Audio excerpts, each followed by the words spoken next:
If your child has an EHCP now, I'm going to go through the clearest information we've got from the government about how the proposed reforms would affect your child and when. Please bear with me, there is a lot to get through, but I think this should hopefully answer a lot of the questions that you've been asking me, including this table here, which tells you when changes will affect your child specifically, depending on their age, and we will have a closer look at that in a minute. Under the proposed new system, there would be two types of plans.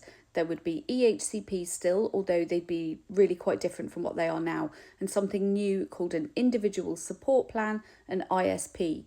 That's also a legal plan. You will have a legal right to have one of those plans if you have SEND. However, it's not quite the same. The contents of these plans would be set by schools, not by the local authority.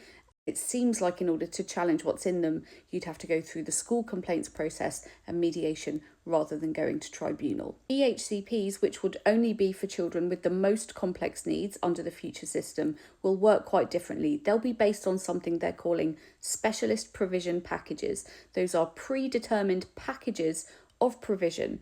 They will come up with a new assessment. They will decide whether a child requires one of those packages.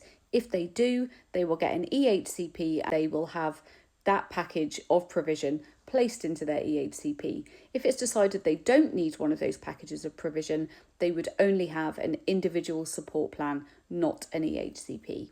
So they will start using this new assessment from 2029. Children who currently have EHCPs will start to transition to this new system from September 2030 at key transition points, so from primary to secondary or secondary to post-16. It says that every child who has a special school place in September 2029 will be able to stay in a special school until they finish education.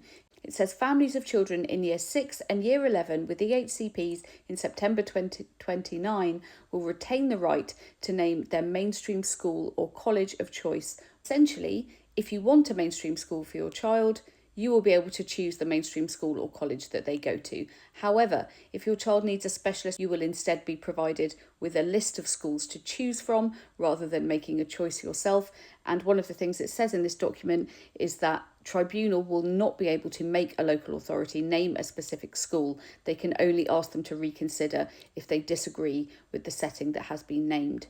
Also says that local authorities will be held to account better with improved mediation processes, improved compliance with their duties enforced by government agencies, and SEND tribunals remaining as a legal backstop. Now that's for EHCPs. If you look at the SEND reform consultation document, there will be some changes to appeal rights, and I will look at that in a future video. So there's lots of information in this document, but I think this table is what people will find most useful.